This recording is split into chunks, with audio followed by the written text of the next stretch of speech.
அந்த மாதிரி மலை சாரல்ல இருந்து அந்த சாரல் மழை பெஞ்சிட்டு இருக்கு. அந்த இடத்துக்கு போறாங்க. அந்த இடத்துல பாத்தீங்கன்னா பனி உருகி ஆறா போயிட்டு இருக்கான் சார். பனிமலை பிரதேசம் ஒரு இடத்துல இருக்கு. அண்டார்டிகா கண்டம்னே ஒன்று இருக்கு, நமக்கு தெரியும். அதே போல பனி உருகி செல்லக்கூடிய அந்த சோலையில பார்க்குறாங்க. அந்த இடத்துல சந்தன மரத்தினுடைய சிறப்புகளை பற்றி சொல்றாரு. அந்த பனிகள் எல்லாம் வெயில் பட்டு உருகி செல்கிறதாம். அந்த பனிப்பாறைகள் மேல் வெயிலால் வெண்ணெய் போல வழியெல்லாம் உருகி ஓடுகிறது. வெண்ணெய் உணங்கள் போல ஒரு பாட்டு வருதுங்களா, நினைவு இருக்குங்களா? கையில் ஊமன் கண்ணின் காக்கும் வெண்ணெய் உணங்கள் போல. அதுபோல இங்க பனி மலைகள் சூரியனுடைய ஒளிப்பட்டு அழகாக சிறுக சிறுக சிறுக அது உருகி செல்கிறது அப்படின்னு சொல்றார். அந்த இடத்த பத்தி சொல்லும் பொழுது மட்டுன்னு ஒரு வார்த்தையை போடுறாரு. மட்டுன்னா என்ன சார்? மட்டு தேரல்னா தேரல் மாந்தி அப்படின்னு படிக்கிறீங்களா? தேன் அர்த்தம். இந்த மட்டுன்னு ஒரு வார்த்தை போடுறாரு, அதுவும் தேன் அர்த்தங்களாம்.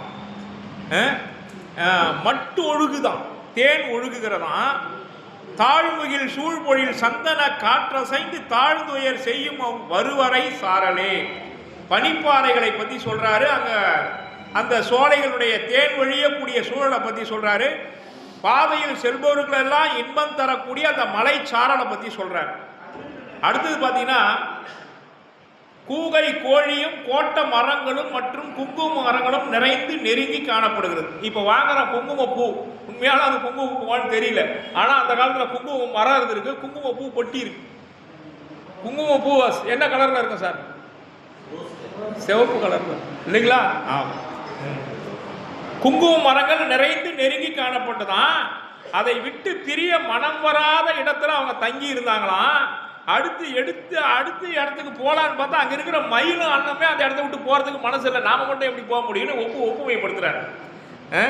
அவ்வளவு அழகான இடம் அது. அந்த இடத்துல ஒரு ஆசிரமம் இருக்கு. ஆசிரமத்தில் அந்த முனிவர்கள் என்னென்ன பொருளை பயன்படுத்துறாங்கன்னு ஒரு பட்டியல் போடுறாரு.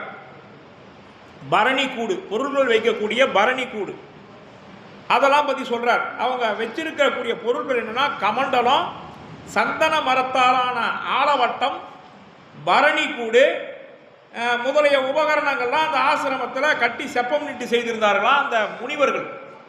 என்ன சொல்ல வர்றாருன்னா, அந்த முனிவர்களுக்கு இன்னும் இந்த பொருள்கள் மீது ஆசை விடல அப்படின்னு சொல்றார். அந்த ஆசிரமத்தின் இடையே வருகிறார்கள் ஜீவகனும் தோழர்களும். இந்த இடத்துல ரொம்ப முக்கியமான ஒரு சயின்ஸ் சொல்றார். சர் சி வி ராமனை பத்தி உங்களுக்கு தெரியும். அவர் என்ன கண்டுபிடிச்சார் sir? Sir C V Raman நிறைய கண்டுபிடிச்சாரு. அதுல தாவரங்களுக்கு உயிர் உண்டுன்னு சொன்னார். சர் சி வி ராமன் ஏறக்குறைய இப்போ வாழ்ந்தவராக தான் இருக்கும். ஒரு 500-600 ஆண்டுகளுக்கு முன்னாடி, 2000 ஆண்டுகளுக்கு முன்னாடி தேவர் சொல்றாரு மரங்களுக்கு உயிர் உண்டு. அதை எப்படி சொல்றாரு? ஒரு ஓமையில, நித்தில முளையினார்தம் நெடுங்கனால் நோக்க பெற்றும் கைத்தனம் தீண்ட பெற்றும் கனிந்தன மலர்ந்த காண்க. காய்க்காத மரம், கனியாத காய் இருந்திருக்கான் அப்ப காட்டுல. அந்த காய்க்காத மரம் இருக்கு பாருங்க, அதுவும் பழுக்காத காய் இருக்கு பாருங்க, அதுவும் பெண்களுடைய கண்கள் பட்டும் பெண்களுடைய கைகள் பட்டாலும் காய்க்குமா பழுக்குமா? அவ்வளவு சிறப்புடைய பெண்கள் இருந்திருக்காங்க. கைத்தலம் தீண்ட பெற்றும் கனிந்தன மலர்ந்த காண்க. நாம அதை வச்சுதான் இப்ப சொல்றோம். மகராஜி வந்த நேரம் வீடு சுபேட்சமா இருக்கு சொல்றேன் இல்லைங்களா? பெண்களுக்கு அந்த சிறப்பு. எந்த ஆணும் நீ வந்ததில் தான் என் வீடு அவ்வளோ குபேரமாச்சுன்னு எந்த ஆண்களுக்கும் அந்த பெருமை கிடையாது. பெண்களுக்கு மட்டும்தான் அந்த சிறப்பு. அதை சிறப்பு அங்கே தேவர் சொல்றாரு. பூக்காத மரம் கூட பெண்களுடைய பார்வைப்பட்டா பூக்குயா. கனியாத காய் இருப்பாரு, கைகள் தொட்டாலே, பெண்கள் கைகளால் தொட்டாலே அது கனியுமா. அப்படி சிறப்பை சொல்றாரு. இந்த காப்பியத்தை பார்த்துட்டு தான் பெண்களுக்கு முக்கியத்துவம் தராத ஒரு காப்பியன்னு வெளியாட்கள் சொல்லிட்டு போயிட்டான். பெண்களுக்கு இதை விட சிறப்பாக எந்த காப்பியும் சொல்ல முடியும் பாருங்க. கைத்தலம் தீண்ட பெற்றும் அப்படின்ற கைத்தலம்ன்ற வார்த்தை ரொம்ப அற்புதமான வார்த்தை. கைகளால், விரல்களால், அழகிய கைகளால் அப்படின்னு அர்த்தம். கைத்தலம் தீண்ட பெற்றும் கனிந்தன மலர்ந்த காண்க வைத்தலர் கொய்ய தாழ்ந்த. அது மட்டும் இல்லையா சார், பெண்கள் பூ பறிக்கணும், பழங்களை பறிக்கணும்னா உயர இருக்கிற கிளை தாழ்ந்து அவங்க கைக்கு ஏற்ற மாதிரி வளைஞ்சு கொடுக்குமா.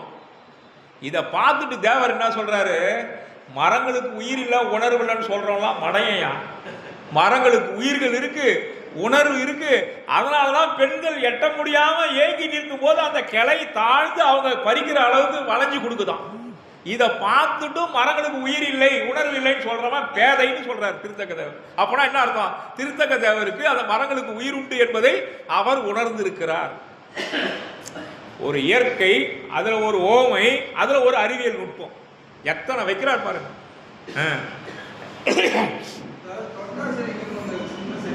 தொட்டாசினிக்கு ஒன்று இருக்கு சார். அது நாம ஆண்கள் தொட்டாலும் சுருங்கும். இங்க சிறப்பு ஆண்களை பத்தி சொல்லல, பெண்களுக்கு மட்டும்தான் சொல்லியிருக்காரு. அது சொர்ணத்து போயிடும் சார். அது ரைட். அடுத்து பாருங்க, மரத்திற்கு உயிர் உண்டு என்று சொன்னவர் திருத்தக்க தேவர். அறிவியல் பூர்வமான நுட்பம். இதுல நீங்க ஒரு கட்டுரை எழுதலாம் சார். சிந்தாமணியில் அறிவியல் நுட்பங்கள் அப்படின்னு ஒரு தலைப்பு போட்டு எடுத்தீங்கன்னா இதெல்லாம் எழுதலாம். ஏற்கனவே சூரிய கிரகணம் சந்திர கிரகணத்தை பத்தி சொல்லியிருக்காரு. இப்ப பாருங்க, மரத்திற்கு உயிர் உண்டுன்றத 2000 வருஷத்துக்கு முன்னாடி சொல்லியிருக்காரு. இத்தனை நுண்ணுயிர்கள் இருக்கும், அதை வச்சு ஒரு உயிரை கொல்ல முடியுன்றதையும் ஜீவகனை பாதுகாக்கிற இடத்துல சொல்லிட்டு வர்றாரு. அப்ப எத்தனை நுட்பங்கள் அவர் தெரிஞ்சிருக்காரு பாருங்க. அடுத்து பாருங்க, அன்னையை காண ஏற்றம் கொண்டு ஜீவகன் வரான். எப்ப அன்னையை சந்திக்கலாம் அப்படின்னு, ஏன்னா அந்த இடத்துல இருக்காங்கன்னு நந்தட்டம் போய் சொல்லிட்டான், அம்மா இருக்காங்க அப்படின்னு. அப்ப பார்க்கணும்னு கிளம்பி வரான் தன்னுடைய நண்பர்களோட. அப்பதான் சொல்றான் அவன், ஜீவகன் அந்த குதிரையில இருந்து இறங்கிறதுக்கு ஒரு ஓமை சொல்றார் சார். எப்படின்னா, ஜீவகன் குதிரையில வரான், அந்த என்னது அந்த தாபத பள்ளிக்கிட்ட அந்த குதிரையில இருந்து இறங்குறானா, அதுக்கு ஒரு ஓமை சொல்றாரு. அழகே வடிவான முருகன் மயிலில் இருந்து இறங்கினால் எப்படி இருக்குமோ அதுபோல் ஜீவகன் அந்த குதிரையில் இருந்து இறங்கினான். எவ்வளவு அழகு பாருங்க. பொறிமயில் அழியும் பொற்றார் முருகனில் பொழிந்து மாறி. அந்த முருகன் வந்த மயில் புள்ளியெல்லாம் அந்த தோகையில் இருக்கான். அந்த புள்ளிகள் நிறைந்த தோகையுடைய மயில் சொல்றார். பொறி மயில் அப்படின்னா என்ன அர்த்தம்னா, புள்ளிகளை உடைய தோகையுடைய மயில் அப்படின்னு அர்த்தம். நெறிமையின் இழிந்து மைந்தன், மைந்தன்னா இந்த இடத்துல ஜீவகன், மணிக்கை மத்திகையை நீக்கி. இதுவரையும் குதிரை ஓட்டிட்டு வந்தான். குதிரை ஓட்டுறோம் கையில் என்ன அர்த்தம் இருக்கும், ஜாட்டி கோல் இருக்கு இல்லையா, அதை ஓரம் வச்சுட்டான். அடுத்தது பார்க்கறான், இங்க யாராவது அறியாதவர்கள் அறிவில்லாதவர்கள் யாராவது வெளியாட்கள் இருக்காங்களான்னு பார்க்குறான். அவங்க எல்லாரையும் ஓரம் போக சொல்லிடுறான். அதற்கு அடுத்தது யாரை கூப்பிட்டு சொல்றான், அந்த குதிரை சம்மட்டின் பேரு சார். அதுக்கு இந்த வார்த்தை ரொம்ப முக்கியமான வார்த்தைமா, மத்திகை ஒரு வார்த்தை இருக்கு பாருங்க, அதுக்கு குதிரை சம்மட்டின் பேரு. குதிரை சம்மட்டினா குதிரை ஓட்டுறதுக்கு பயன்படக்கூடிய ஜாட்டி கோல்னு அர்த்தம். அரிமையில் அகவும் கோயில் அடிகளை செவ்வி என்றான். பதுமுகனை அனுப்பிச்சுட்டே அம்மாவை சந்திக்கணும், அம்மா என்ன பண்றாங்க பார்த்துட்டு வாடான்னு அந்த ஆசிரமத்துக்கு வெளியே நின்றுட்டு பதுமுகனை உள்ள அனுப்புறான். சார் கிளைமேக்ஸ்னா இப்படி இருக்கு சார், இதை பாருங்க. அந்த பதுமுகனை உள்ள அனுப்புறானா, பதுமுகன் உள்ள போய் விஜயமாயை சந்திக்கிறான். அப்போ விஜயமாதேவி 2 நுட்பங்களை பார்க்கிறாங்க. என்னன்னா, பெண்களுக்கு வலக்கண் துடிச்சா நல்லதா இடக்கண் துடிச்சா நல்லதுங்களா? சொல்லிட்டாங்க பாருங்க. ஆண்களுக்கு வலக்கண் துடிச்சா நினைச்சது நடக்கும்னு அர்த்தம், பெண்களுக்கு இடக்கண் துடிச்சா நினைச்சது நடக்கும்னு அர்த்தம். நினைக்கும் போது பள்ளி சத்தம் போடுது பாருங்க, அப்ப நீங்க நினைச்சது நடக்கும்னு அர்த்தமா. அப்ப பள்ளி நின்ற இடத்துல இருந்து கத்துச்சான், இந்த அம்மாவுக்கு இடக்கண் துடிச்சுதான். ஆக நான் ஜீவகன் வருவான் வருவான்னு நினைச்சேன், வந்துருவானோ இப்ப அப்படின்னு அந்த அம்மா கேள்வி கேட்டு நிறுத்துறாங்க. ஐயன் வருவானோ அப்படின்னு கேள்வி கேட்டு நிறுத்துறாங்க. பதுமுகன் உள்ள வந்துட்டான், ஐயன் வந்துட்டாருன்றான். அடுத்து அந்த அம்மா கேட்கறான், எங்குலான் ஐயன் கேட்கறாங்க. உடனே ஜீவகன் உள்ள வந்துட்டான், தோ இருக்கமான. கேள்வி எப்படி பதில் எப்படி சொல்றாரு பாருங்க. ஐயன் வருவானோ வந்துட்டாமான்னு பதுமுகன் வந்து சொல்றான். எங்குலான்னு கேட்கறாங்க, இங்க இருக்கிற மாலை அந்த வணங்குறான். வார்த்தைகளை பின்னி படம் எடுக்கிறார் சார். இந்த இடத்துல என்ன அழகான வார்த்தைகள் பாருங்க சார். பொறிமையில் அழியும் பொற்றார் முருகனில் பொழிந்து மாவின் நெறிமையின் இழந்து மைந்தன் மணிக்கை மத்திகையை நீக்கி வெறுமையின் அவரை போக்கி. வெறுமைனா போதிய ஞானம் இல்லாதவர்களை அந்த இடத்துல போக சொல்லிட்டான் அப்படின்னு அர்த்தம். வெள்ளிடை படாத நீரால் அரிமயில் அகவும் கோயில் அடிகளை செவ்வி என்றான். அடிகளை போய் பார்த்துடான்னு சொன்னா. எல்லிருட்கனவில் கண்டேன். அப்ப விஜயமாதேவி சொல்றாங்க, எல்லிருட்கனவில் கண்டேன்னா விடியற் காலையில் அர்த்தம். கண்ணகியும் கோவலனும் மதுரைக்கு போகும்போது எப்ப போனாங்களாம்? விடியற் காலையில் போனாங்களாம். அங்க ஒரு வார்த்தை போடுறார் இளங்கோவடிகள், கங்குல் அப்படின்னு போடுவார். கங்குல்னா விடியற் காலையில். இங்க என்ன போடுறாரு? எல்லிருட். எல்லினா விடியற் காலையில் அப்படின்னு அர்த்தமா? விடியற் காலையில். விடியற் காலையில ஒரு கனவு கண்டான் ஜீவகன் இன்னைக்கு என்ன பார்க்க வருவான்னு யாரு? விஜயமாதேவி சொல்றாங்க. விடியற் காலத்துல ஏன் கனவு கண்டாங்க? விடியற் காலத்துல கனவு கண்டா பலிக்கும்னு அர்த்தம். அந்த கனவு கண்ட உடனே பள்ளியும் நல்ல இடத்துல இருந்து நல்ல சபனமா வந்து சொல்லுச்சு. அதோட அல்லாம என்னுடைய இடக்கண்ணும் துடிக்குது, ஜீவகன் வருவானோ அப்படின்னு அந்த அம்மா நினைக்கிறாங்க. அப்படி நினைச்சிட்டு இருக்கும் போதே பதுமகன் உள்ள நுழையிறான். அவன் வந்து திருவடிகளை வணங்கி ஐயன் வந்திருக்காருன்னு சொல்றான். அந்த பாட்டை பாருங்களேன். எல்லிருட் கனவில் கண்டேன் கண் இடநாடும் இன்னை. இடமாடுதான் கண்ணு. பள்ளியும் பட்ட பாங்கர். அப்போ நாம இதெல்லாம் அறிவின் துணை கொண்டு போனா பள்ளி அது எதுவோ கத்துது. ஒண்ணு பசியில கத்திருக்கோம், இல்ல அதனுடைய இணைக்காக கத்திருக்கோம். அதை போய் நாம நினைச்சதா கூட கம்பேர் பண்ணி பார்க்கறது மடத்தனம்னு நாம நினைக்கிறோம். ஆனா ஏதோ ஒரு சாங்கியம் இருக்கு சார். அறிவியல் பூர்வமா அதை நம்ம மெய்ப்படுத்த முடியாதே தவிர ஒரு நம்பிக்கை வச்சிருந்திருக்காங்க அந்த காலத்துல. பள்ளியும் பட்ட பாங்கர் வருங்களோ நம்பி என்று சொல்லினல் தேவி நிற்ப. அப்படி சொன்னாலாம் ஐயன் வருவானோ அப்படின்னு நினைச்சாலாம். உடனே பதும உள்ள வந்து ஐயன் வந்துட்டாருன்னு சொல்றாங்க. சொல்லினல் தேவி நிற்ப பதுமுகன் தொழுது சேர்ந்து நல்லடி பணிந்து நம்பி வந்தனன். நம்பி வந்தனன். வந்தனன் பிரசன்ட் டென்ஸா பாஸ்ட் டென்ஸா ஃபியூச்சர் டென்ஸா சார்? வந்தனன் பாஸ்ட் டென்ஸ், வந்துட்டான் அப்படின்னு சொல்றாரு. வந்தனன் அடிகள் என்றான். எங்க நான் ஐயன்? அவங்க கேட்ட கேள்வி அதான் சார். எங்க இருக்கான்? ஆச்சரியத்துல கேட்கிறான். இதுவரையும் பார்க்கல, 15 வருஷமா தன்னுடைய மகனை பார்க்கல. மகன் வந்துட்டான்னு சொன்ன உடனே அந்த அம்மா என்ன பண்றாங்க? வேற வார்த்தையே கேட்கல. எங்க நான்? எங்க இருக்கான் சொல்லு. எங்க நான் ஐயன் என்றால் அடியன் யான் அடிகள் என்றேன். அம்மா நான் இங்க இருக்குமான்னு அவன் அடிகளை விழுந்துட்டான். இப்ப எங்க இருக்கு? வருவானோ? வந்துட்டான். எங்க இருக்கிறான்? தோர்க்கமா அடியில பாதத்துல. என்ன தேவர் அந்த அந்த அழகு காட்சியை கொண்டு போய் நிறுத்துறாரு பாருங்க. நான் படிச்சு 1 மணி நேரமா படிச்சேன் சார் இந்த வார்த்தையை. ஐயன் வருவானோ சந்தேகம். ஐயன் வந்துட்டாருங்க. பதுமுக சொல்றான். எங்க இருக்கிறான்? தோ இருக்கிறோமா? எங்க இருக்கிறான்? காலில் பொழுது வணங்கிட்டு இருக்கிறான். எவ்வளவு ஒரு அழகான காட்சி சார் இது. எல்லிருட் கனவில் கண்டேன் கண்ணிட நாடும் இன்னே பள்ளியும் பட்டபாங்கர் வருங்களோ நம்பி என்று சொல்லினல் தேவி நிற்ப பதுமுகன் தொழுது சேர்ந்து நல்லடி பணிந்து நம்பி வந்தனன் அடிகள் என்றான். எங்க நான் ஐயன் என்றான் அடியன் யான் அடிகள் என்பன். அடியில் விழுந்து வணங்கிட்டு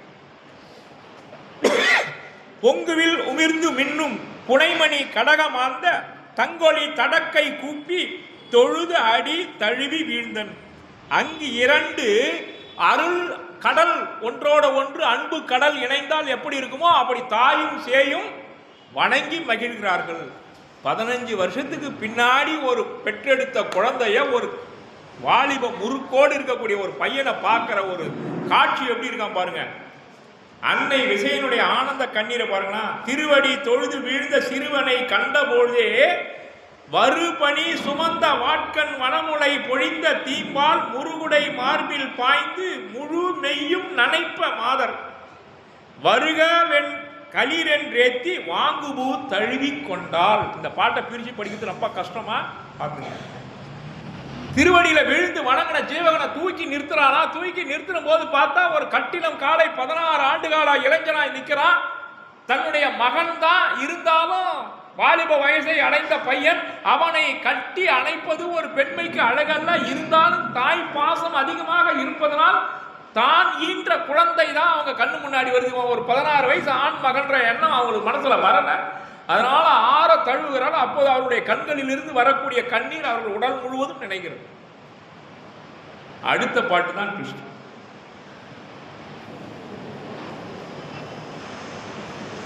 இங்கதான் ஒரு வார்த்தையை போடுறார், காளையாம் பருவம் ஓரால். அவன் காளைன்னு அந்த அம்மா நினைக்கல. எப்பவுமே நான் விளையாட்டு, நான் போன முறை கூட சொன்னேன், பொண்ணு பேரம் பேத்தி எடுத்துருந்தா கூட என் பெரிய குழந்தை வருது, என் சின்ன குழந்தை வருதுன்னு தான் சொல்லுவாங்க. என் சின்ன பொண்ணு வந்து என் குழந்தை வருது, நடு குழந்தை வந்துக்குது, என்ன நடு குழந்தை, அதுக்கு 4 குழந்தை ஆகி போச்சு, நடு குழந்தை, என் பெரிய குழந்தை வந்துக்குது அப்படின்னு தான் சொல்லுவாங்க இல்லைங்களா? ஆனால் பையனை அப்படி சொல்ல மாட்டாங்க யாரும். இல்லை, அப்படி இந்த அம்மா என்ன சொல்றாங்கன்னா, காளையாம் பருவம் ஓரால். அவன் வாலிபை அடைந்து விட்ட காளை போல இருக்கிறானே அவன் நினைக்கல. காதன் மிக்கூறுதலாலே, தன் மகன் மீது கொண்ட அன்பினாலே, வாளையாம் நெடிய கண்ணால், வால் போன்ற நீண்ட கண்களை உடைய விஜயமாதேவி மகனை மார்போடு அடுங்க புள்ளினா அணைத்து கொண்டார். தாளையா முன்பு செய்த தவத்தது விளைவிலாதேன். பெற்றெடுத்தினே தவிர உன்னை வளர்க்கறதுக்கு நான் தவம் செய்யலடாப்பா. ஒரே ஒரு முறை தான் உன்னை தாளாட்டி சீராட்டி பால் கொடுத்தேன். அதன் பிறகு நான் ஒன்னா கூட சேர்ந்து வாழவோ உன்னை வளர்க்கவோ நான் புண்ணிய மணல். அந்த அம்மா யாரையும் சொல்ல, புண்ணிய மணல், தவக்குறைவு அப்படின்றாங்க. அந்த கவலை இப்போ உன்னை பார்த்த பிற்பாடு அந்த தவக்குறைவு, அந்த வினையினுடைய நீட்சம் எல்லாம் சரியாகி இன்று உன்னை பார்த்ததுனால நான் வந்து சந்தோஷமா இருக்கேன். அந்த ஆனந்த கண்ணீர் என்னுடைய கண்களில் வருகிறது.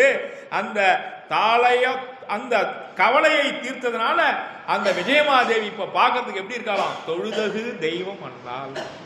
விஜயமாதேவி தெய்வ நிலைக்கு கொண்டு போயிட்டார் திருத்தக்கதேவர். தொழுதகு தெய்வம் அண்ணால். இந்த தலைப்பை மட்டும் கொடுத்துட்டு 1.5 மணி நேரம் ஒரு ஊர்ல பேசணும். தலைப்பு என்னன்னா தொழுதகு தெய்வம் அண்ணால், அவ்வளவுதான். விஜயமாதேவி ஏன் இந்த நிலைமைக்கு வந்தாங்க, ஜீவகனை பெற்றெடுத்தோம், ஜீவகனை ஏன் பிரிஞ்சாங்க, பிரிஞ்ச பிற்பாடு எப்போ 15 ஆண்டுகளுக்கு பிறகு சேர்றாங்க, சேரும்பொழுது அவங்களுடைய கண்களில் இருந்து கண்ணீர் சிந்துகிறது. அது மட்டும் இல்லை, பால் கொடுக்கறதுக்கு ஒரு 3 வயசு வரையிலையும் தாய்மார்களுக்கு பால் சுரக்கலாம். அந்த காலத்து கணக்கு படிச்சினா கூட நான் 7 வயசு வரையிலையும் பால் குடிச்சேன்னு சில குழந்தைங்க சொல்லுவாங்க. அப்படி கூட எடுத்துக்கலாம். ஆனால் 15 ஆண்டுகளுக்கு பிறகு ஒரு தாயினுடைய மார்பகத்திலே தன்னுடைய மகனை பார்த்த பிறகு பால் சுரக்கிறது என்ற ஒரு மீவியல் புனைவின் கூட எடுத்துங்க, கற்பனையின் கூட எடுத்துங்க. ஆனால் இப்படி நடந்திருக்கிறதுன்றத தேவர் பதிவு செய்கிறார். 15 ஆண்டுகள் பிறகு ஜீவகனை பார்த்த பிறகு அவருடைய மார்பகத்தில் சொரிந்த பால் உடல் முழுவதும் நினைந்து. நடக்குமா சார், இருக்குமா சார், அறிவியல் பூர்வமாக அதை நிரூபிக்க முடியுமா? அதெல்லாம் நான் அறிவியல் பக்கம்லாம் போவாதீங்க. அவ்வளவு பாசத்தை உள்ளே அடக்கி வைத்திருந்திருக்கிறார். 15 ஆண்டு காலம் தன்னுடைய மகனை பிரியக்கூடிய ஒரு சூழலிலே ஒவ்வொரு நாளும் அவர் ஏங்கி ஏங்கி ஏங்கி ஒரு பக்கம் நாட்டை மீட்கெடுக்க வேண்டும், இன்னொரு பக்கம் தன்னுடைய மகனை பார்க்க வேண்டும். அவங்க கண்ட கனவுல 1 தான் நடந்திருக்கு, 2 நடந்திருக்கு. இன்னது அசோக மரம் அடியோட விழுந்தது, சச்சந்தம் இறந்துட்டான், அது கீழே ஒரு கன்று முளைத்து வரும், ஜீவகன் பிறந்துட்டான், அவன் 8 முத்து மாலைகள் 8 பெண்ணை மணக்கணும், அது இன்னும் நடக்கல. அதுபடி நடக்குமான்னு தெரியல. ஆக இந்த கற்பனைகளோடு அவங்க வாழ்ந்துட்டு இருக்கிறாங்க. அப்பதான் பாருங்க அந்த பாட்டு என்னவா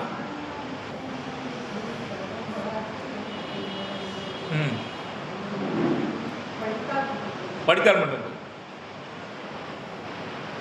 பாடுறீங்களா? முழு பாட்டுங்க நல்லா இருக்கு. காளையாம் பருவம் ஓரால், அந்த மெட்டு கூட இந்த பாட்டை அப்படியே எடுத்து போடலாம். காளையாம் பருவம் ஓரால் காதன்மி கூர்தலாலே வாளையான் நெடிய கண்ணால். இதுக்கு ஒரு ஓம சொல்றாரு. இந்த இடத்துல போய் விஜயமாதேவியுடைய கண்கள் வாளை போல இருக்கு, கூர்மையா இருக்குன்னு ஏண்டா சொன்னார்னா, இப்பதான் ஜீவனுடைய மகன் வந்திருக்கிறான், இவளுடைய கண்களை போல கூர்மையான வாள் அவன் கையில் இருக்கு, இந்த வாளால கட்டியங்கான இறக்க போறது உறுதின்றத உள்ளுரை ஓமா திருத்தக்க தேவர் விஜயமாதேவியுடைய கண்களை வாள் போன்ற கூர்மையான கண்களை உடையவர்னு சொல்றாராம். விசையின் மன நெகிழ்ச்சியும் சோகமும் சொல்றாராம். வாட்டிரர் குருசி. குருசின்னா என்ன அருமையான வார்த்தை சார். குருசினா மிக மிக ஞானம் பெற்றவன் அர்த்தம். ஜீவகனை ஒரு இடத்துல திருத்தக்கதை இப்படி தான் சொல்றார், பல்துறை குரிசில். குறிசில் அப்படின்னா மிகப்பெரிய ஞானம் பெற்றவன் அர்த்தம். அப்படி சொல்லியிருந்தா பரவாயில்ல திருத்தக்கதேவர். அது கூட அவன் ஜீவகனை பற்றி சொல்றதுக்கு இன்னும் கொஞ்சம் எதிராக சேர்க்கணும். பல்துறை குறிசில், பல துறைகளிலே வல்லவன். அவன் தான் ஆத்தன்டிகேட்டட். குதிரை ஏற்றமா, யானை ஏற்றமா, விஷத்தை போக்குறதுமா, போர் இடணுமா, அம்பு எழுதணுமா, எல்லாத்துக்கும் அவன் தான் ஆத்தன்டிகேட்டட். அவன் தான் நம்பர் 1. அதனால அவன் எப்படி சொல்லணும்னு நினைச்சார் திருத்தக்கதேவர்? பல்துறை குறிசில் அப்படின்னு சொன்னார். அப்படின்னா பல துறைகளில் வல்லவன் அப்படின்னு அர்த்தம். இங்க பாருங்க, இந்த வார்த்தை தான் பாருங்க. வாட்டிரர் குறிசி தன்னை வாளமா ரகத்து நீத்தி. வால் இந்த இடத்துல இப்படி பிரிக்கணும்.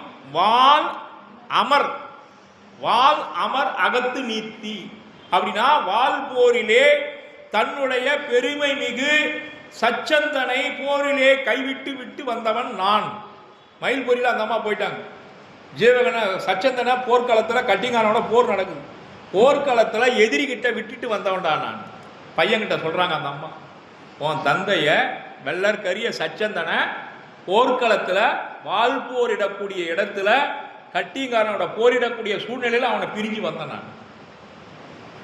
அந்த அம்மா சொல்கிறாங்க, வட்டிரர் குறிசி தன்னை வால் அமர் அகத்து நீத்து. நீத்துனா அந்த இடத்துல இருந்து பிரிஞ்சு வந்தேன். காட்டகத்து உண்மை நீத்தேன். போர்க்களத்தில் உன் தந்தையை விட்டுட்டு வந்தேன், காட்டில் ஒன்னை விட்டுட்டு வந்தேன். அந்த அம்மா விட்டுட்டு வந்தாங்க, அவன் நல்லதுக்காக விட்டுட்டு வந்தாங்க இல்லைங்களா? காட்டகத்து உண்மை நீத்த கயத்தி. கயத்தினா என்ன? கொடியவள் நான். என்னை போல கொடியவள் யாருமே இல்லை. ஏன்னா உன் தந்தையை எதிர்கிட்ட விட்டுட்டா, ஒன்ன காட்டில் விட்டுட்டா, நான் கொடியவள் தானே. அந்த அம்மா கேட்குறாங்க, விஜயமாதேவி கொடியவளாமா? ஆனால் அந்த அம்மா எவ்வளோ பணிவடக்கத்தோட சொல்றாங்க, கயத்தியை காண வந்தீர். அவ்வளவு பெரிய கொடியவளாகி என்னையடா கண்ணா காண வந்த, என்னையா பார்க்க வந்த. இந்த இடம் அப்படியே நம்ம கண் முன்னாடி வரும். விஜயமாதேவி கேட்டா எப்படி இருக்கும்? எதிர ஜீவகன், போர்க்களத்திலே உன் தந்தையை விட்டு பிரிந்து வந்தேனடா கண்ணா, உன்னை நான் காட்டிலே பிரிந்து வந்தேனடா கண்ணா, இவ்வளவு கொடிவேடா கண்ணா, நீ இவ்வளவு தூரம் கடந்து காலார நடந்து வந்து என்னை பார்க்க வந்தாய். எவ்வளவு கொடியவள் நான், என்னையும் காண வந்தாயேன்னு அந்த அம்மா பேசுறாங்க. சேட்டிலம் பருதி மார்பன். சேட்டு அப்படின்னா பெருமை. இளம் பருதினா சார், இளம் பருதின்னு பெயர் வைக்கிறாங்க. இப்ப இளம் பருதினா என்ன? உதயசூரியன் இளம் பருதி. அப்ப இளம் பருதி மார்பில் ஜீவக சாமி ஈரே. அந்த அம்மா சொல்றாங்க, எப்படி பெருமை மிகு உதயசூரியன் போன்ற மார்பை உடைய ஜீவக சாமியே தாய் பாராட்டுறாங்க தன்னுடைய குழந்தைய. ஊட்டரக்குண்ட செந்தாமரை அடி நோவ என்றால், நீ என்னை தேடி இந்த செந்தாமரை அடிகள் நோவ என்னை பார்க்க வந்தையே, அவ்வளவு சிறந்தவள் நான் இல்லை, நான் கொடியவள் அப்படின்னு சொல்றாங்க அந்த அம்மா. அப்பதான் ஜீவகன் சொல்றான், கெடலரன் குறைய கொற்றம் கெட பிறந்ததுமின்றி நடலையுள் அடிகள் வைக நட்புடை அவர்கள் நைய இடைமகன் கொன்ற இன்னா மரத்தினேன். இந்த ஓமை வேற எந்த காப்பியத்திலையும் பார்க்க முடியாது. கடலக தழுந்த வேண்டா கலை கவி கவலை என்றான். என்ன சொல்றான் ஜீவகன்? அம்மா, கேடில்லாத புகழை கொண்டவர் சச்சந்த மகாராஜா. அத்தகையவனை கட்டியங்காரன் அழிவதற்காக அவர் பிறந்தாரோ என்னவோ தெரியல. அது மட்டும் இல்லாம சொல்லனா வருத்தத்துல மூழ்கி தன்னுடைய நண்பர்களுக்கும் துயரம் கொடுத்துட்டாரு. அது மட்டுமல்ல, நீங்க என்னால நான் எப்படி நாட்டை மீட்டெடுக்கணும் இல்லையோன்னு தெரியாம நீங்க ஒவ்வொரு நாளும் என்னை நினைத்து நீங்கள் பட்ட துன்பம் எப்படிப்பட்டது என்றால், இடையன் வெட்டிய இன்னா மரம் போல் ஆனேன். அது என்ன சார் அர்த்தம்னா, இடையன் வெட்டிய இன்னா மரம். இடையன்னா நமக்கு தெரியும், ஊர்ல இருக்கிற இடையன். அவன் வெட்டின மரம் போல நான் துன்பப்பட்டன்றார். அது என்ன இடையன் வெட்டிய இன்னாமா? இதுக்கு ஊவேசாவுக்கு நச்சினாருக்கு நீருக்கும் அர்த்தம் தெரியல, ஊவேசாவுக்கும் அர்த்தம் தெரியல. நச்சினாருக்கு நீர் அப்படியே எழுதிட்டு போயிட்டார். ஊவேசா இதுக்கு அர்த்தம் தெரியணுமேனு ஓடி போய் காசி மடத்துல தங்கி இருக்கிறார். இடையன் வெட்டிய இன்னா மரம்னா இன்னான்னு அவருக்கு புரியல, நமக்கும் புரியல முதல்ல. அப்போ இதுக்கு விளக்கம் கேட்டு என்ன பண்றாரு, சுத்திக்கிட்டே இருக்காரு. காசி மடத்துல பின்னாடி ஆடு மாடுகளை மேய்க்கிற ஒரு இடம் இருந்திருக்கிறான். அவன் சொன்னான், இன்னொரு இடையனை பார்த்து, டேய் இடையன் வெட்டு அரா வெட்டுறா, நீங்க பேசி என்னடா உருப்பிட்டீங்க அப்படின்னு அவன் சொல்லிட்டே போயிட்டான். உவேசாவுக்கு காதல கட்டு, இடையன் வெட்டு அரா வெட்டு, இங்க இடையன் வெட்டிய இன்னா மரம், ஏதோ ஒண்ணு ஒத்து போகுதுன்ட்டு அந்த இடைய முன்னாடி இவர் ஓடுறாரு. என்ன சொன்ன என்ன சாமி என்ன தேடி வர? இல்லடா நீ இப்போ இன்னும் சொன்னியே, என்ன சொன்ன? இடைய வெட்டு அரா வெட்டுன்னு சொன்னேன். அப்படின்னா என்ன அர்த்தம்? இடையம் பேச்சு என்னைக்குமே பேசி ஒரு முடிவு வந்ததா சரித்திரம் இல்லை சாமி. மடக்கி மடக்கி மடக்கி பேசுவானே தவிர அவனுங்க அந்த தரவு பேசுவானுங்க துண்டை போட்டு கட்சி வரையும் சுற்றி சுற்றி வருவானே தவிர வெட்டு ஒன்று துண்டு ரெண்டுன்னு அவனுக்கு பேச தெரியாது. இடையம் வெட்டு அரா வெட்டு பேச்சும் சரி, அவனுங்க வெட்டுறதும் சரி. அவனுங்க ஆடு ஓட்டி போவானாம். நல்லா அந்த கதையை கேளுங்களா. ஆடு ஓட்டின்னு போவானலாம் மேய்க்கிறதுக்கு. பாறை மேலே மரம் வளர்ந்து இருக்கும். இந்த ஆடு பாறை மேலே ஏறி நின்றுங்கன்னா அந்த கிளையை எட்டி எட்டி பார்க்குமா, எட்டாது. ஆனால் தழை அழகாக இருக்கும் சாப்பிட்றதுக்கு. அந்த ஆடு எட்டி எட்டி பார்க்கும், எட்டாது. அப்போ இடையம் வச்சுருப்பான், கையில் கத்தி வச்சுருப்பானோ. அவன் என்ன பண்ணுவானா, ஒரு வெட்டு வெட்டுவானோ. அந்த கிளை பாதி வெட்டுப்பட்டு அப்படி சாஞ்சி நிற்கும். இப்போ இந்த ஆடு பூரா என்ன பண்ணுவோம், அந்த கிளை மேலே காலை வச்சுன்னு அந்த இலையை பூரா பறித்து சாப்பிடுவோம். திருப்பி மழை வந்தால் திரும்பி அந்த கிளை துளுத்து திரும்பி தழை வரும். அந்த மாதிரி பதமாக வெட்டுறதுக்கு யாருக்கா தெரியும்னா இடையனு மட்டும்தான் தெரியும். ஆனால் அந்த கிளை என்ன பாடுபடும்னா, வெட்டுப்பட்டு கீழையும் விடாம முழு உயிரும் இல்லாமல் காற்று அடிக்கும் போதெல்லாம் ஆடி ஆடி ஆடி துன்பப்படுறது யாருன்னா அந்த கிளை. ஆனால் இவன் எதுக்கு அதை அந்த மாதிரி வெட்டினான்னா, மூஷா வெட்டிட்டா மரம் வீணா போடும், நம்ம ஆடுகளுக்கு அடுத்து தழையெல்லாம் போடும். அவனுடைய எண்ணெய் எப்படி இருக்குது பாருங்க. அதனால பதமாக ஒரு வெட்டு வெட்டுவான். நீங்கள் மற்றவங்களாம் வெட்ட விட்டீங்கன்னா ஒரே வெட்டு வெட்டி கீழே போட்டு போடுவானுங்க. ஆனால் இடையனுக்கு மட்டும்தான் தெரியுமா அதை பதமாக வெட்டுறது. அதனால அந்த இடைய வெட்டிய மரக்கிளை எப்படி காத்துல ஆடி ஆடி ஆடி துன்பப்படுதோ, அது முழுசா மரத்தனையும் இல்லை, வெட்டுப்பட்டு கீழையும் இல்லை, உயிரை கையாள முடிச்சுன்னு ஊசலாடுது பாருங்க. அந்த மாதிரி நீங்க என்ன நினைச்சு 15 ஆண்டுகளா இந்த துன்பப்பட்டீங்களேம்மா. ஜீவகம் வருவானா, நாட்டை மீட்டு எடுப்பானா, அவனை திரும்பி பார்க்க முடியுமா, இல்ல நாட்டை மீட்டு எடுக்கிற எண்ணம் அவங்ககிட்ட இருக்குமா, இருக்காத போயிடுமோ அப்படின்லாம் நீங்க நினைச்சு நினைச்சு நினைச்சு துன்பப்பட்டீங்களே. அந்த துன்பம் எதற்கு சமம்னா, இடையின் வெட்டிய இன்னா மரத்தினுடைய துன்பத்திற்கு சமம். எங்க கொண்டாந்து நிற்கிறார் பாருங்க. இடையன் வெட்டிய துன்பத்தை அனுபவிச்சது யாரு? விஜயமாதேவி. அந்த மரம் கிளைப்பட்ட துன்பம் போல வருவானா வருவானா, நாட்டை மீட்டு எடுப்பானா, பழம் பகையை வெற்றி கொள்வானா, இதிலே இந்த அம்மாவனுடைய எண்ணம் இருந்தது. அப்ப அந்த பக்கம் கணவனை எழுந்துட்டோம், நாட்டை எழுந்துட்டோம், பையனை பிரிஞ்சிட்டோம், இது எல்லாம் ஒன்று கூடி வருமா, நாம் நினைச்சது நடக்குமான்னு நினைச்சு நினைச்சு ஏங்குறீங்களே. உங்க ஏக்கம் இடையன் வெட்டிய இன்னா மரம் போன்றது. அந்த துன்பத்தை விடுங்க, இனிமேல் நாட்டை மீட்டு எடுப்பது என்னுடைய கடமை அப்படின்னு அந்த துன்பத்திலிருந்து வெளியே வாங்கன்னு ஜீவகா அவங்களுக்கு உறுதி கொடுக்குறோம். அப்போதான் அந்த அம்மாவுக்கு ஒரு நம்பிக்கை பிறக்கிறது. வளர்ப்பு பெற்றோரை போற்றிய விஜய் நந்தட்டனை கூப்பிட்டான். இங்க பாரு ஜீவகா, உனக்கு தந்தை சச்சந்தன், உனக்கு தாய் விஜயமாதேவி. நான் தான் நினைச்சுக்கிறேன், நாங்க இல்லை, உனக்கு தாய் தந்தை.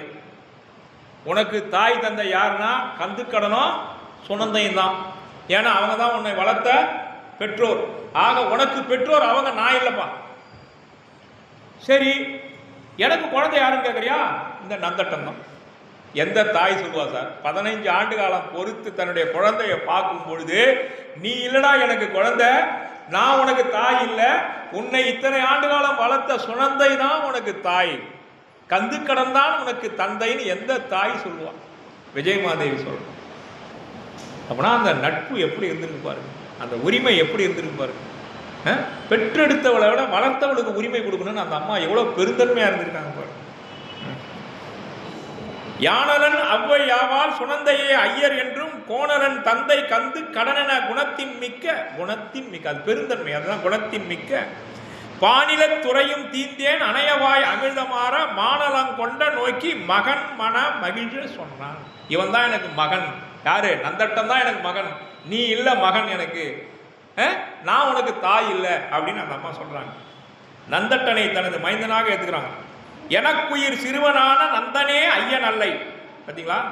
எனக்கு உயிர் யாரு? நந்தட்டம் தான், நீ இல்லை.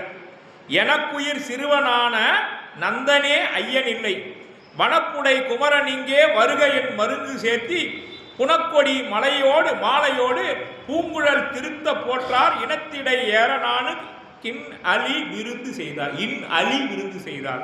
அவனை கூப்பிட்டு அவனுக்கு தேவையான அன்பையும் பாசத்தையும் அருளையும் நந்தட்டனை பக்கத்தில் கூப்பிட்டு உட்கார வச்சுக்கிட்டு இவன் தான் என் மகன்னு சொல்கிறாங்க அத்தனை பேர் எதிர.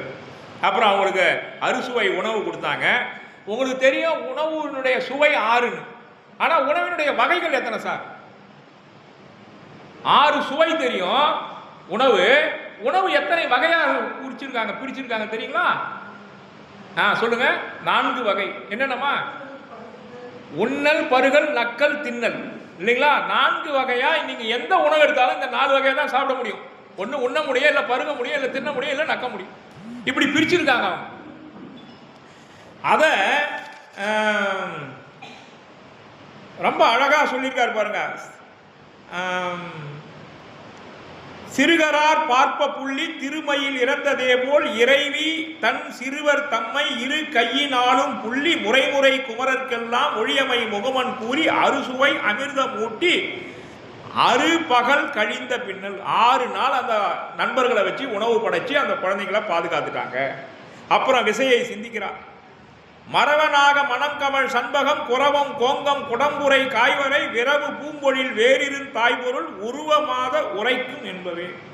அந்த இடத்துல ஜீவகனை கூப்பிட்டு சொல்றாங்க அந்த அம்மா, அழிவில்லாத மலையிலையும் காட்டிலையும் இருக்கக்கூடிய சிற்றரசர்களுடைய மகளை ஒரு பேரரசனுடைய மகன் மணந்து கொள்வது அரச முறை. இப்பதான் இந்த கேள்வி, இந்த பாட்டு தான் ஜீவகன் 8 பெண்களை மணந்தது அரச நீதியா? ஒரு கேள்வி நிக்குதா இல்லைங்களா? அதுக்கு விடை இந்த அம்மா சொல்றாங்க, ஒரு பேரரசனாகிய மகன் சிற்றரசனுடைய மகள்களையும் குறுநில மன்னருடைய மகள்களையும் மணப்பது அரச முறை.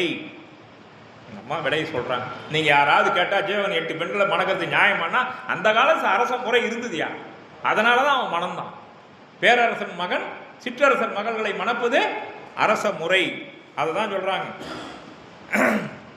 நலிவில் குன்றோடு காடுரை நண்பொருள் புளியனார் மகள் கோடலும் பூமி மேல் வலியின் மிக்கவர் தம் மகள் கோடலும் நிலைகொள் மன்னர் வழக்கென நேர்பவே. அது வழக்கு அப்படின்னு சொல்றாங்க. அப்புறம் பாருங்க, அதான் அருமையான பாட்டு.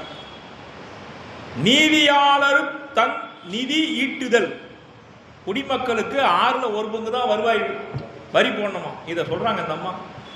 ஏன் அந்த அம்மா அதெல்லாம் சொல்றாங்க? அந்த அம்மா ஒரு அரசி, ஜீவகன் யாரு? ஒரு அரசன் வரப்போறான். அப்போ இதெல்லாம் சொல்லிடுறாங்க. இப்போவே ஒரு அரச குரு ஸ்தானத்தில் இருந்து தன்னுடைய மகனுக்கு எப்படி அரசாட்சி செய்யணுன்றதை இப்பவே சொல்றாங்க. நீதியால அரசாளணும், 6ல் 1 பங்கு தான் வரி ஈட்டணும், அரும் பகையை வென்று எடுக்கணும், அது முள்ளால எடுக்கிற மாதிரி எடுக்கணுமா. பகைவன் 2 பகைவன் இருக்கிறான்னு வச்சுக்கலாம், ஒரு பகைவனை நண்பன் ஆக்கிடுமா. நுட்பம் பாருங்க சார், நீங்க கூட இந்த சூழ்ச்சியை தெரிஞ்சுங்க. 2 பகைவன் நம்மளை நோக்கி வரான்னு வச்சுங்க, ஒரு பகைவன் என்ன பண்ணலாம்? நண்பன் ஆக்கிக்கணும். இல்லைன்னா அந்த 2 பகைவனுக்குள்ளே சண்டை விட்டுணும். இதெல்லாம் இப்ப ராஜதந்திரம் நடக்கிற, இப்போ வேர்ல்டுல நடந்துட்டு இருக்கு. இந்த பிரச்சனை பூரா நடந்துட்டு இருக்கு. அந்த பிரச்சனையை பூரா அன்னைக்கே அந்த அம்மா சொல்லிட்டாங்க. ராஜதந்திரம் இதெல்லாம். ராஜதந்திரம் எப்படி சொல்றாங்க பாருங்க. முள்ளால எடுக்கிற மாதிரி தமக்கு பகையாய் இருக்கும் இருவரை ஒருவர் மோதி கொள்ள விட்டுணும். இந்த ராஜதந்திரம் இன்றைக்கு நிறைய இடத்துல நடக்குது. அடுத்தது பாருங்க, ஒன்று கூடி வரும் எதிர்க்கின்ற பகைவரை பிரித்து தம்மிடம் சேர்த்து கொள்ளணும். நம்மளை எதிர்த்து வரான்னு வச்சுங்க, அதில் ஒரு பாதி என்ன பண்ணும்? அப்ரூவரா மாத்திடுறான். பார்த்தீங்களா? இப்போ கோர்ட்டில் நடக்குதா இல்லைங்களா? கேஸ் போட்டுருவான், அப்புறம் பேரம் பேசி அவனே அப்ரூவர் ஆயிடுவான். அது ராஜகுலத்தில் உண்டான். அதை அங்க சொல்றாரு. அடுத்தது பாருங்க, மன்னர்கள் கடைபிடிக்க வேண்டிய முறை. இந்த ஒற்றாடல் ஒரு அதிகாரம் திருக்குறள் இருக்கு சார். அந்த ஒற்றாடல் அதிகாரத்தில் திருவள்ளுவர், நம்ம குந்தகுந்தர் என்ன சொல்லியிருக்காரோ அதை பூரா இந்த ஒரு பாட்டில் சொல்லிட்டார். ஒற்றர்கள், ஒரு அரசனா இருக்கிறவன் ஒரு ஒற்றனை அனுப்பணும். இப்போ ஒரு உதாரணமாக வச்சுங்களா, இப்போ பிரபாகரன் சார் வீட்டில் எத்தனை கோடி பணம் வச்சுக்கிறார், போயிட்டு வாடான்னு ஒருத்தனை அனுப்புறான். அவன் ஆராய்ச்சி பண்ணி வந்து சொல்றது சரியானு இன்னொருத்தனை அனுப்பணுமா. இவனை தனியாக அனுப்பணும், அவனை தனியாக, இவனை அனுப்புறது அவனுக்கு தெரியாது, அவனை அனுப்புறது இவனுக்கு தெரியக்கூடாது.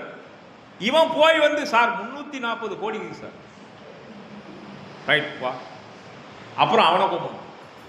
340 கோடி அவன் வீட்டில் இருக்கு சார். அப்படியா? ரைட். அப்போ 2 பேர் சொன்னது சரி. அப்போ ஒரு ஒற்றனை ஆராய்ச்சி பண்ண சொல்லிட்டு இன்னொரு ஒற்றனை ஆராய்ச்சி பண்ண சொல்லுவான். இன்னொரு ஒற்றனை இந்த 2 ஒற்றனை சரியா போய் பண்ணானா அவனை ஆராய்ச்சி பண்ண விடணும். இவன் நேரா பிரபாகரன் வீட்டு தான் போனானா இல்ல ரமேஷ் ஐயா வீட்டுக்கு போயிட்டானா? இப்படி ஒற்றர்களை ஒற்றால் அறிந்து கொள்ள வேண்டும். அப்ப இவன் உண்மையான போய் வந்து சொன்னானா இல்லையா? பாருங்க, என்கவுண்டர் பண்ணிட்டானா நான் மதனன் ஜீவகனை கொண்டுட்டேன்னு சொல்லிட்டு நடந்ததா இல்லைங்களா? ஜீவகனை அரெஸ்ட் பண்ணி வந்தான், சுதர்சனாவனை கட்டி பிடிச்சி இட்டு போயிட்டான். ஜீவகன் தப்பிச்சு போயிட்டான்னு சொன்னா நம்ம தலை இருக்காது. வழி போனவன் என்ன பண்ணான்? அவன் முகம் தெரியாத உரு தெரியாம கத்தியால கீரிட்டி வந்தான், ஜீவகன் எட்டு போய் காமிச்சிட்டான். இப்போ ஒற்றனை ஒழுங்கா ஆராய்ச்சி பண்ணியிருந்தானா கட்டிங்காரன் அப்பவே இது ஜீவகன் அவன் கண்டுபிடிச்சிருக்கலாம். அவன் தோட்டத்து வழியாக அரசாட்சிக்கு வந்தவன், உண்மை எது பொய் எதுன்னு தெரிஞ்சுக்க முடியல. ஆனால் விஜயமாதேவி அப்படி ஒரு தப்பு இவனுடைய வாழ்க்கையில் நடந்தக்கூடாதுன்னு, நீ அரசனாக போற, 6 ஒரு பங்கு தான் வரி வாங்கணும், மக்களை நீதியால் அரசாட்சி செய்யணும், ஒற்றனால ஆராய்ந்து கண்டுபிடிக்க வேண்டும், அதெல்லாம் சொல்றாங்க. ஒற்றொற்றி தந்த பொருளை மற்றும் ஒரு ஒற்றினால் ஒற்றி கொள்ளல் வேண்டும். இது திருக்குறள். அப்படியே பொருத்தி காண்பிக்கிறார். அடுத்தது பாருங்க, செல்வத்தினுடைய சிறப்பை இதை விட யாரும் சொல்ல முடியாது சார். செல்வம் ஒரு மனுஷன் என்ன தெரியும், குனிஞ்சு கும்முன்னு உட்காரணும். பணம் வந்துச்சுன்னு நிமிந்து உட்காந்துருவாங்க இல்லைங்களா?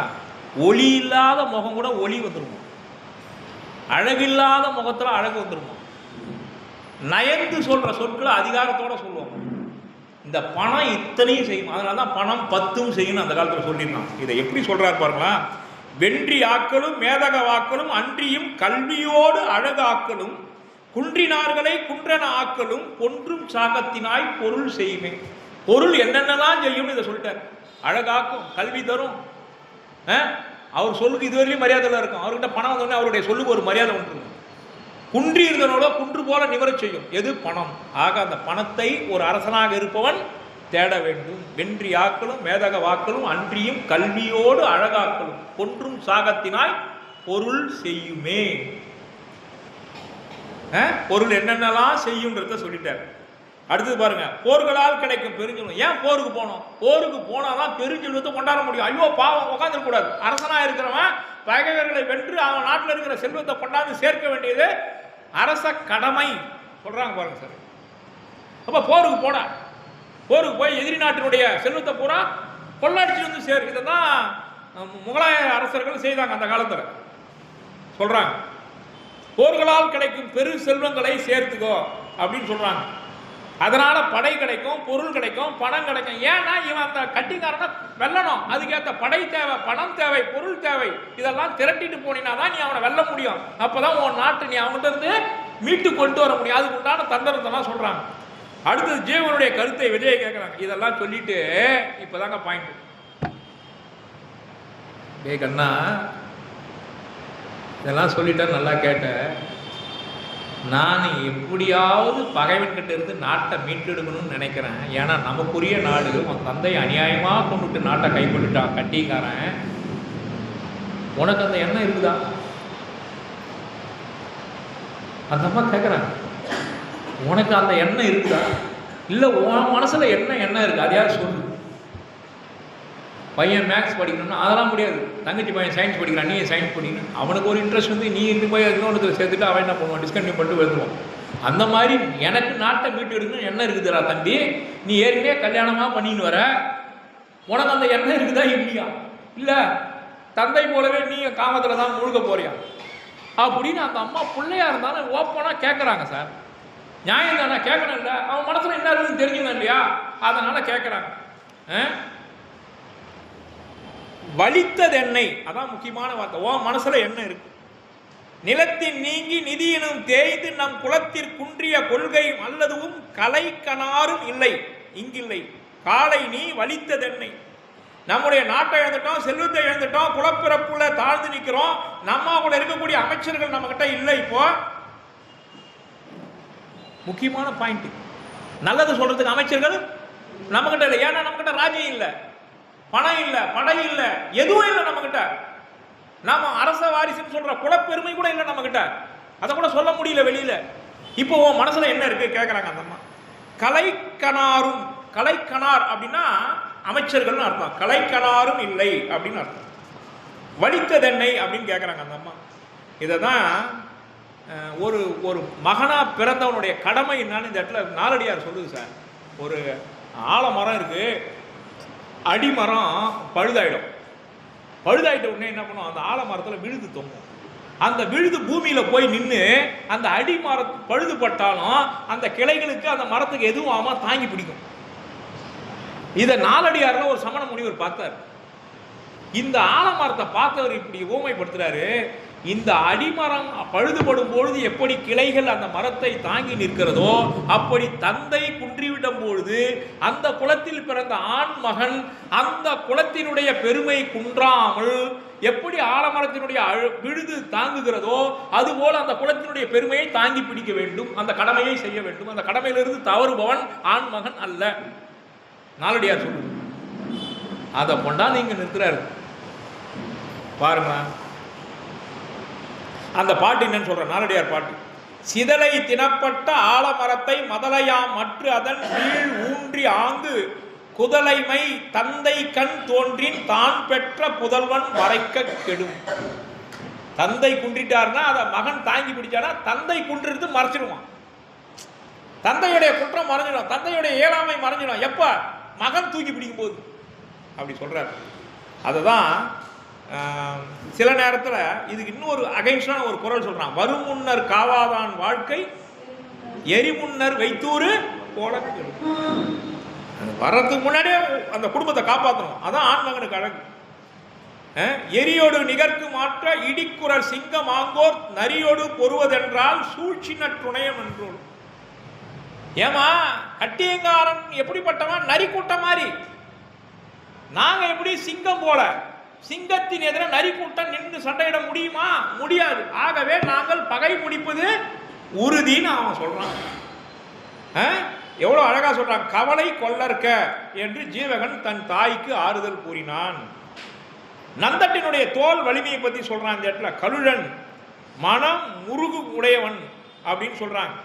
ஆக ஞானம் கருதினும் கை கூடும், காலம் கருதி இடத்தால் செய்யும். எங்க கிட்டலாம் போர் வலிமை இருக்குது, இருந்தாலும் சரியான நேரத்தை பார்த்துட்டு. சிங்கம் வீரமிக்கத்தான், ஆனா நரி பிடிக்கிறதுக்கு வலையை வச்சிருந்தான். நரி ஒன்று ஏற்கனவே அந்த வலையில மாட்டிக்கிச்சு. இந்த சிங்கத்துக்கிட்ட வீரங்குது, திறமைக்குது, எல்லாங்குது, ஆனால் அறிவு இல்லாமல் போய் என்ன பண்ணிட்டிய அந்த நரியை சாப்பிடலான்னு பாஞ்சிது பாருங்க. இது போய் என்ன பண்ணிட்டு வலையில மாட்டி.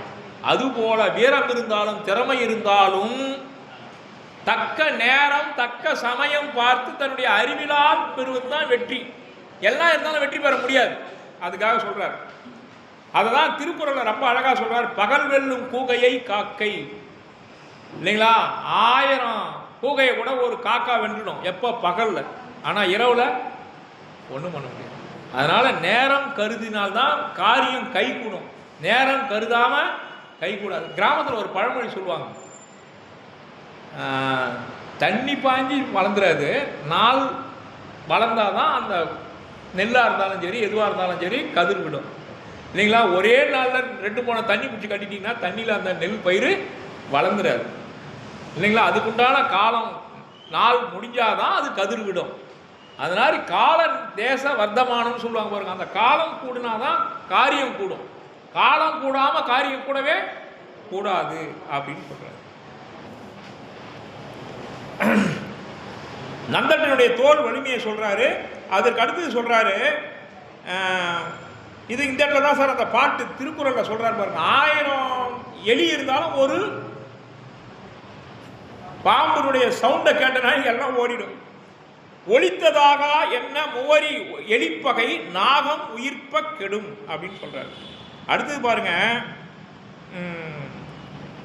இழை பொறை ஆற்ற இல்லா இட்டிடை தளர நின்ற குழை நிற முகத்தினார் போல் குறித்ததே துணிந்து செய்யார் முளை உரை சிங்கம் பொங்கி முழங்கி மேற் பாய்ந்து மை தோய் வளையுறை வனத்து வான்கனார் இலை வளைப்பட்டதன்று. இந்த இடத்துல தான் நான் சொல்றாரு, அந்த நரியினுடைய வலையில மாட்டிக்கிட்ட சிங்கத்தை சொல்றார். தாய் விசைக்கு பதுமுகன் வீர சபதம் சொல்றான். எங்ககிட்ட எல்லாம் இருக்கு, நீங்க மட்டும் ஒரு உத்தரவு போடுங்க, நாங்க ஜீவனோட படை திரட்டி போய் கட்டிக்காரனை கொன்னுறோம். இப்போ எங்களுக்கு தேவையெல்லாம் உங்களுடைய கட்டளை மட்டும்தான். யாருடைய கட்டளை? விஜயமாதேவியினுடைய கட்டளை. பணிப்பதே பாணி என்றால் அனைத்து வீரர்களுக்கும் வீர மொழி சொல்றாங்க. அதுக்கு அடுத்து பார்த்தீங்கன்னா விஜயனுடைய பதில், கார் தோன்ற, இந்த பாட்டு ரொம்ப அருமையான பாட்டு. கார் தோன்றவே மலரும் முல்லை. கார் காலத்தில் தான் முல்லை பூக்கும் இல்லைங்களா? முல்லைப்பூ எப்போ பூக்கும்? கார் காலத்தில் பூக்கும். அடுத்தது சொல்றார் கமலம், தாமரை எப்போ பூக்கும்? சூரியன் வந்தா பூக்கும். இந்த ரெண்டுத்தையும் எதுக்குடா சொல்றாருன்னு பார்த்தா, கண்ணா உன் முகத்தை பார்த்தா உங்க மாமனுடைய முகம் சிறப்பாக மலர்ந்துருக்கும். கார் காலத்தில் முல்லை பூக்கும், சூரியன் வந்தா தாமரை பூக்கும்.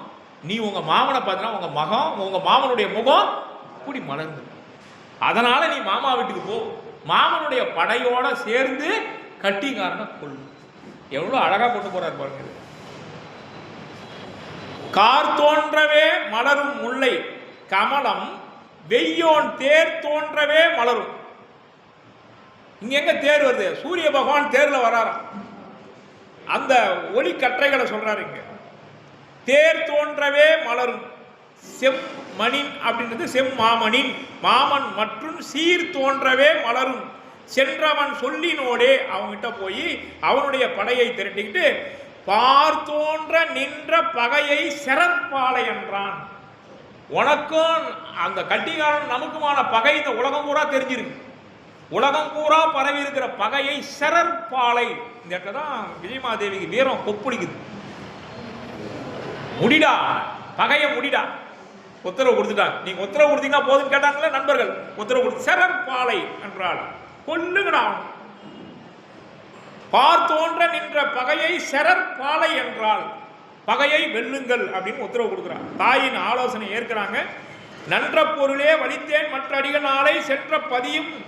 அவனை என்ன சொல்றாங்க? விஜயமாதேவி, நாங்க போர்க்களத்துக்கு போறதுக்கு முன்னாடி நீங்க சேஃபா போகணும், அதனால நீங்க இப்பவே கிளம்பி நீங்க மாமன் கோவிந்தனுடைய அரண்மனைக்கு போயிடுங்கன்னு சொல்லிட்டு 105 அவங்கள போல துறவியா இருக்கிற பெண்களோட சேர்ந்து மாமன் அவனுடைய அண்ணன் கோவிந்தனுடைய அரண்மனைக்கு அனுப்புறாங்க. அதன் பாடு ஜீவகம் போறான்.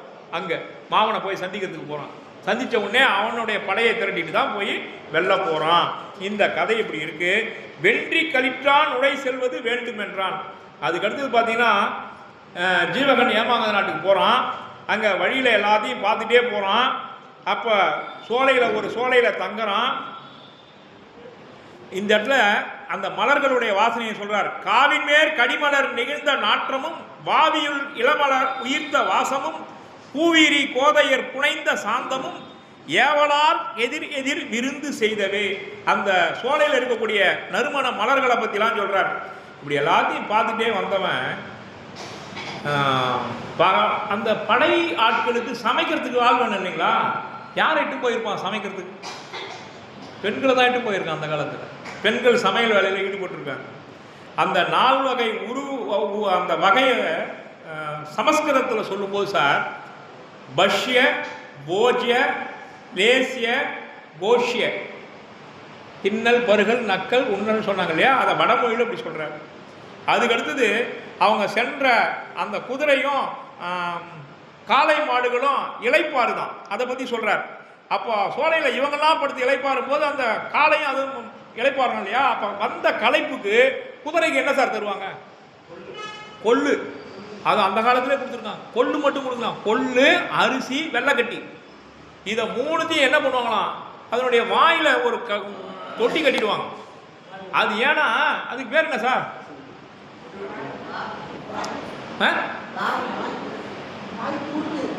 வாய்ப்பூட்டு. வாய்ப்பூட்டு இல்லையா? அதுக்கு பேரு புட்டில். அதுக்கு பேர் புட்டிலா சார்? வாய்ப்பூட்டு வேற, மாட்டுக்கு போறது கடிவாளம் வேற சார். கடிவாளம் அது இது உணவு கொடுக்குற அந்த இதுக்கு பேரு புட்டிலாம்.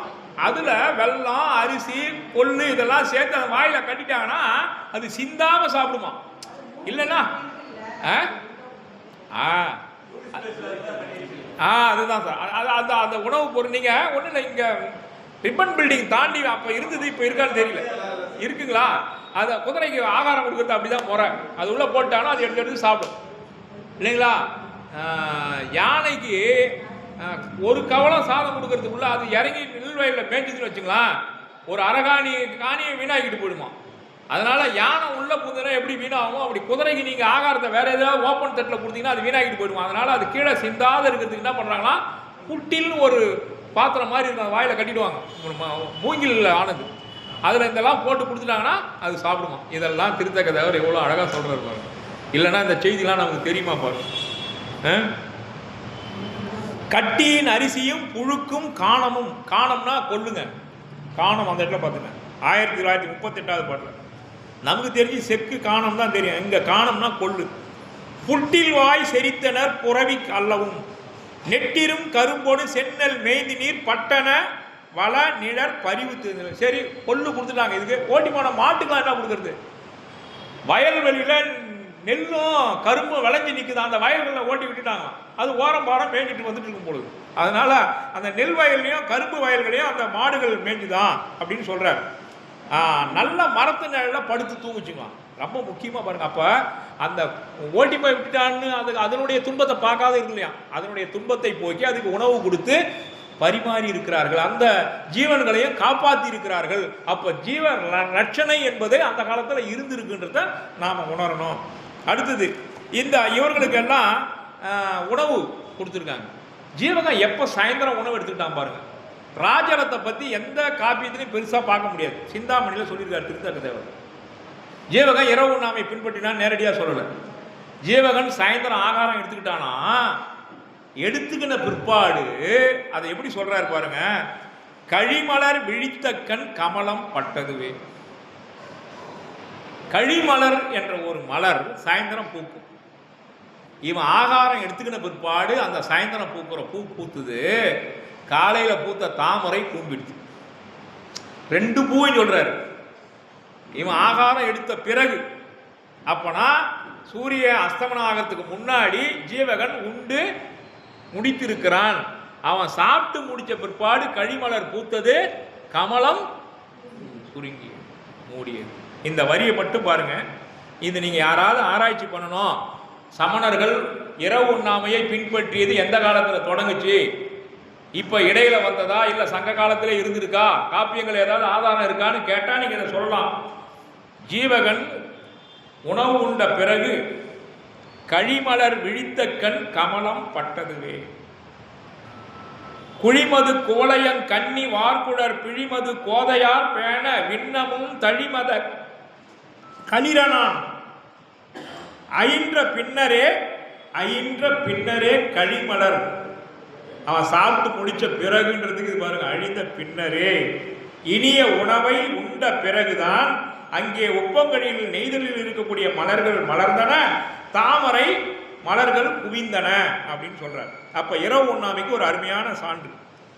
இனிமையாய் ஒலித்த இன்னிசை. அவன் சாப்பிட்டு முடிச்ச பிற்பாடு தூங்கிட போவானா, அது காடா இருந்தாலும் சரி, அவன் தூங்குறதுக்கு இசை பாடுவாங்களாம் பெண்கள். அந்த இசையை கேட்டுட்டே ஜீவகன் தூங்கி இருக்கிறான், அதை சொல்றார். ரொம்ப முக்கியமானது இதெல்லாம் எல்லாத்தையும் வந்துடுச்சு. இதுல அடுத்துதான் ஜீவகன் உறங்க செல்றான். காலையில் எழுந்திருக்கிறான், அருகனை வணங்குறான், காலை கடனை முடிச்ச பிற்பாடு ராசமாபுரத்துக்கு போறான். ராசமாபுரத்து காட்சிகள்லாம் பார்த்துக்கிட்டே போறான். பார்த்துட்டு போகும்போது அங்கே இருக்கிற பெண்கள் எல்லாம் இவனை பார்த்துட்டு பேதை பெதும்பை மங்கள் மடந்தை அறிவை தெரிவை பேரிளம் பெண் என்று சொல்லக்கூடிய 7 வகை பெண்களும் ஜீவகனுடைய உடல் அழகை பார்த்து இவ்வளவு சிறந்த ஒரு அழகனை பார்க்கலையே இதுவரை என்று அவன் மீது காதல் கொள்கிறார்கள். ஜீவகனை வைத்த கண்கள் திரும்ப மீளாமல் இருக்கிறது. ஜீவகனை பெண்கள் எல்லாம் சூழ்கிறார்கள். இந்த நேரத்தில் தான் ஹீரோயினை கொண்டாந்து நிறுத்துறாரு திருத்தக்கதை. அப்ப விமலை பந்து ஆடிட்டு இருக்காளாம். அவ பந்து ஆடுறத பத்தி ரொம்ப அழகா சொல்றார். அந்த பந்து அவளுடைய கூந்தல்ல இருக்கான், மார்புல இருக்கான், முத்து வடத்துல இருக்கான், காதல் அணிந்த மணி குண்டலத்துல இருக்கான், வீசும் பொன் ஓலைகள் மேல இருக்கான், நெருப்பு போன்ற சிவந்த நிறமுடைய மாணிக்க கற்கள் பதித்த மேகலையோடு சிலம்பு சேர்ந்து இனிய ஒளி எழுப்பவும் ஆக எழிலுடன் பந்து விளையாடினாள் அப்படின்னு விமலையினுடைய பந்து ஆடின அழகா சொல்றார். 5 பந்து வச்சு விளையாடினா சார், அந்த 5 பந்து அவ கையில இருக்குதா கலையில நிக்குதா எங்க இருக்குதுன்னு தெரியல, 5 பந்தை போட்டு ஆடுறாளாம். அந்த 5 பந்து போய் வர இடையில திலகம் வைக்கிறாளாம், கூந்தலை அழகுபடுத்துறாளாம், போட்டிருக்கிற ஆடையை சரி பண்றாளாம். எப்படி சார் முடியும்? பந்து ஆடுறதுக்கு இடையில அது ஒரு பந்து இல்ல, ஒரு பந்தா தான் மேல தட்டிட்டு அது திரும்பி வரது கூட இதெல்லாம் பண்ணலாம். 5 பந்து, 5 பந்தையும் மாறி மாறி அடிச்சுக்கிட்டே இத்தனை ஒப்பனையும் செய்யறாங்க சார். சர்க்கஸ்ல தான், சர்க்கஸ்ல கூட நம்ம பந்தை தான் மாத்தி மாத்தி போறத பார்க்கலாம். இதுக்கிடையில இவ்வளவு வேலை நடக்குதான். இதுதான் அழகு. திரிகுடராசப்ப கவிராயர் பாட்டுல வசந்தவல்லி பந்து பயின்றாலும் ஒரு கதை நம்ம படிச்சிருப்போம். அது எங்க இருந்து தொடங்குதுன்னா இங்க விமலை பந்தாடல இருந்தா அங்க பயின்று இருக்கு. அது பாருங்க, கையில 5 பந்து விமலை கிட்ட இருக்கு. அந்த 5 பந்தும் ஒவ்வொரு பந்தையும் தட்டி தட்டி மேல அனுப்புறான். அதுக்கு இடையில பலவிதமான வேலைகளை செய்யறானாம். மாலைக்குள் சென்று மறைந்த பந்து கைகளுக்கு வருதான். கைகளில் வந்த பந்து சாந்து பூச மனம் வீசும் கூந்தலுக்கு பின்னாடி போகுதான். கூந்தல்ல போன பந்து முகத்தின் முன்னாடி வருதான். அதன் பிறகு இடைக்கிட்ட வருதான். அதுக்கு மேல தலைக்கு மேல போகுதான். இப்படி இந்த பந்துகள் போற வேகத்தை அந்த பந்து எங்கெங்க போகுதுன்றதெல்லாம் அங்க சொல்றாரு பாருங்க. மாலையில் புட்கறந்த பந்து வந்து கைத்தளத்துவான், ஏலநாரி உருங்கு உழப்பு உழுத்த வான்முகத்தவான், நூலினேர் நுசுப்பு நோவ. நுசுப்பு அப்படின்னா இடைகள் நோவன்னு அர்த்தம். நூலினேர் நுசுப்பு நோவ உச்சி மாலை உள்ளவாம், மேலெழுந்த நீ நிலத்த விரலகைய வாகுமே. அந்த பந்து போற சவுண்டுக்கு ஏத்த மாதிரி பந்து எப்படி போடுமோ அதுக்கேற்ற சந்தம் போட்டு பாடுறார் பாருங்க. மாலையில கறந்த பந்து அடுத்து கைத்தளத்துக்கு வருதான். கைத்தளத்தில் இருந்த பந்து அடுத்து குடல்ல போதும். இப்படி பந்துகள் மாறி மாறி வருவதை அழகாக பாடுகிறார். சிறப்பாக விளையாடிய விமலையை பத்தி சொல்றார். கொண்டு நீங்கள் கோதை வேய் தயல் குங்குமம் அணிந்துராய், என் திசையும் மேனி இயற்றிலங்கள் நிற்றல் பத்தியின் மண்டிலம் வரப்புடைத்தன், மயிலில் பொங்கி இன்னனம் வண்டும் தேனும் பாட மாதர் மை துரட்டாடுமே. இப்படி ஆடிட்டு இருக்காளாம். இவ பந்து ஆடுறதுனால அவ மாலையில் இருக்கக்கூடிய உயிரினங்கள் அந்த வண்டுகள்லாம் பறந்து ஓடிட்டு இருக்கான். இதெல்லாம் பார்த்துட்டு இவ பந்து ஆடிட்டு போது கடைசியில் அவ ஆடின பந்து ஜீவகன் அந்த வழியா போற பாருங்க, அவன் கால்கிட்ட வந்து விழுதான். ஜீவகனை பார்த்த உடனே ஐயோ இவன் மன்மதனா இருக்குமோன்னு அவன் நினைக்கிறான். இந்த பார்த்த பார்வையிலே உங்களுக்கு ஒரே ஒரு முறைதான் பார்த்தேன் இல்லைங்களா? அப்படி ஒரு முறை பார்த்தப்பயே விமலைக்கும் ஜீவகனுக்கும் காதல் தொத்தி கொண்டது. அவன் மன்மதனோன்னு நினைக்கிறான். கண்களால் கவர்ந்த கல்வன் போடுறாரு இந்த வார்த்தை. என்னுடைய அழகு நலங்களை எல்லாம் ஜீவகன் கவர்ந்துட்டான். இவன் சரியான கல்வன். எப்படி கவர்ந்தான்? பார்வையாலே கவர்ந்தான். இன்னொன்று சொல்றாங்க, இந்த உலகத்திலே மருந்து இல்லாத ஒரு நோய் எதிரான அந்த காம நோயா. உலகத்திலே மருந்து கிடையாது அந்த நோய். மருந்து இல்லாத ஒரு நோய் அங்க வந்துடுச்சான். அதனால இத தொல்காப்பியத்தில் சொல்றார், மருந்திற்றீரது மணியின் ஆகாது. மருந்தால போவாது, எந்த மணி இழைச்சாலும் இந்த நோய் போவாது. அந்த நோய் எதிரான காம நோய். அந்த காம நோய் அவர்கள் இருவருக்கும் வந்துட்டு தான். விமலை அவனை பார்த்ததிலிருந்து பந்தாடுதை மறந்து ஜீவகன் நினைவாகவே நிற்கிறாள். அப்பொழுது ஜீவகன் நெஞ்சில் தைத்த அம்பு. அவ ஒரு பார்வை பார்த்தாலாம், அந்த பார்வை அம்பாக சென்று ஜீவகனுடைய நெஞ்சிலே தைத்து விட்டதாம் அப்படின்னு பாடுறார். ஜீவகன் உயிரை வாட்டிய பெருந்தீ, அதான் சாகரதத்தின் மலர் மாலைகள் நிறைந்திருக்கும் கடையின் முன்னே ஜீவகன் வருத்தமுறை நின்றிருந்தான். அவங்க தந்தை இருக்கான் பாருங்க, சாகரதத்தன். யாரு? விமலையனுடைய தந்தை. அவன் வணிகன் இல்லையா? அவன் கடை முன்னாடி இந்த விமலையை நினைச்சே நின்றுட்டு இருக்கான். அப்பதான் அறிவு கலங்கி நிற்க ஜீவகனை பார்த்துட்டு ஜீவகனுடைய சிறப்பை பார்த்த அந்த சாகரதத்தன் இருக்கிறான். யமனாய் வந்திருக்கின்ற பெருமகள் எனக்கு அப்படின்னு ஜீவகன் அவளுடைய அழகுல மயங்கி நிற்கிறானா. அவ பெண் அல்ல, யமனே என நினைக்கிறான். எங்கு நோக்கினும் அவளது தோற்றமா இருக்கு. ஒரு முறை பார்த்துட்டான். இந்த நோக்குவதெல்லாம் அவையே போறன்னு சொல்றாங்க இல்லைங்களா? அப்படி எந்த பக்கம் திரும்பினாலும் 3 டைமென்ஷன்ல படத்துல காமிக்கிறான், 10 உருவம் காமிக்கிறான் பாருங்க. அப்படி ஜீவகனுடைய மனசுல எங்க பார்த்தாலும் விமலையாவே நிற்கிறான். விமலையுடைய மனசுல எங்க பார்த்தாலும் ஜீவகனாவே நிற்கிறான். இப்படி தேவர் அழகாக காட்சிப்படுத்துகிறார். கொல்ல வந்த யமனாக நினைக்கிறார். கடைவாசலில் சிந்தித்து நிற்கிறான் ஜீவகன். விமலைக்கு பிறக்கும் பொழுதே ஜாதகம் எழுதினானா. என்னன்னா, தான் வாசல்ல ஒருத்தன் வந்து நிற்பான். அவன் நிற்கும் போது இவன் கடையில் இருக்கிற எல்லா பொருளும் வித்து தீர்ந்துடும். தேக்கம் அடைஞ்சிருக்கக்கூடிய பொருளாக கூட வித்து தீர்ந்துடுனா. இவன் கடவாசலை வந்து சிவனே விமலையை நினைச்சு நிற்கிறான். விமலை நினைச்சு எங்க நிற்கிறான்? அவங்க அப்பா வச்சிருக்கிற கடையில வந்து நிற்கிறான். விளை பொருட்கள் எல்லாம் விளைந்து போகிறது. ஆக ஜோதினுடைய குறிப்பு அங்கே நிறைவேறுகிறது. அதை பார்த்த உடனே அந்த சாகரதத்தன், ஆகா இவன் தான் தன்னுடைய மகளுக்கு ஏற்ற கணவன் என்று நினைத்து அவனை வீட்டுக்கு அழைத்து வருகிறான். சீரும் சிறப்புமாக அவர்கள் இருவருக்கும் நல்ல நாளிலே திருமணம் நடைபெறுகிறது. இன்பம் நுகர்ந்து மகிழ்ந்திருக்கிறார்கள். விமலையை பிரியாமல் இரவும் பகலும் தெரியாமல் இன்பம் துய்த்துக் கொண்டிருக்கிறார்கள். இன்பக் கடலிலே அவன் மூழ்கிறான். அவன் எங்கே வந்தான், எதுக்கு போனான் பார்த்தீங்களா? ராசமாபுரத்தில் போய் அப்பா அம்மா எப்படிங்கிறாங்க பார்த்துட்டு வர, அம்மாவை அப்படி அடிச்சுட்டான், தோழர்களை இப்படிட்டு வந்தான். கடைசியில் என்ன பண்ணான், தெருவே போய் நின்றான். பந்தாடில் பொண்ணு பந்தை கீழே போட்டா, நிமிந்து பார்த்தான், விமலையை பார்த்தான். இது ஏறக்குறைய அப்படியே கம்பராமாயணத்தில் காப்பி அடித்த இடம் தான் இது. பந்தை பார்த்தவன் அவளை பார்த்தான், அவன் இவளை பார்த்தான். காதல் இல்லைங்களா வந்துடுச்சு. அதை உடனே அவன் போய் எங்கே போய் நின்னான், கரெக்டாக சாகரதத்தனுடைய கடையில் நின்னான். அவளுக்கு பிறக்கும் போதே ஜாதகம் எப்படி கொடுத்தாங்க, உன் கடையில் யார் வந்து நிற்கிறானோ அவன் தான் உன் பொண்ணுக்கு கணவனாக வருவான். அவன் நிற்கும் போது உன் கடையில் இருக்கிற சரக்கு பூரா வியாபாரம் ஆகிடும் சொன்னான். எல்லாம் ஒத்து போயிடுச்சு. ஆகா, இவன் தான் தன்னுடைய பெண்ணுக்கு ஏற்ற கணவன் வீட்டுக்கு அழைச்சிட்டு வரான். நல்ல நாள் பார்த்து திருமணம் நடக்கிறது. இன்பக்கடலிலே மூழ்கி இருக்கிறார்கள். அப்பொழுதுதான் ஜீவகன் விமலையிடம் கேட்குறான். எல்லா கேள்வியும் கேட்டுட்டு ஜீவகன் பதில் சொல்றான். டேய், நீ கல்வன். யார் சொல்றது? அன்பு மிகுதியா இருக்கும் பொழுது மனைவியினுடைய காலை கூட ஆண்கள் பிடித்து அவர்களுக்கு சேவம் செய்வது வழக்கம். இது எப்போ நடக்குமா? கணவன் மனைவிக்குள்ள அந்த புறத்தில் நடக்குமா? இது நியாயம். இந்த ஊடல் கூடல் நடக்கும்போது அது இயற்கை அப்படின்னு சொல்லுவாங்க. விமலையின் கேள்வியும் ஜீவகனின் பதிலும். கங்குல்பால் புகுந்த கல்வன், உறங்கிக் கொண்டிருக்கும் போது வந்த கல்வண்டாணி, உன்னை நான் கைது பண்றேன்னு சொல்லிட்டு அவன் தலையில சூடி இருக்கக்கூடிய பூக்களால் அவனுடைய கரங்களை பொய்யாக கைது செய்கிறான். இப்படி ரெண்டு பேரும் விளையாடிட்டு இருக்காங்க, இன்பம் பீத்துட்டு இருக்காங்க. ஓவியம் போல எழுத்ததிண்டிய விமலையை நினைச்சு நினைச்சு வருந்துறான்.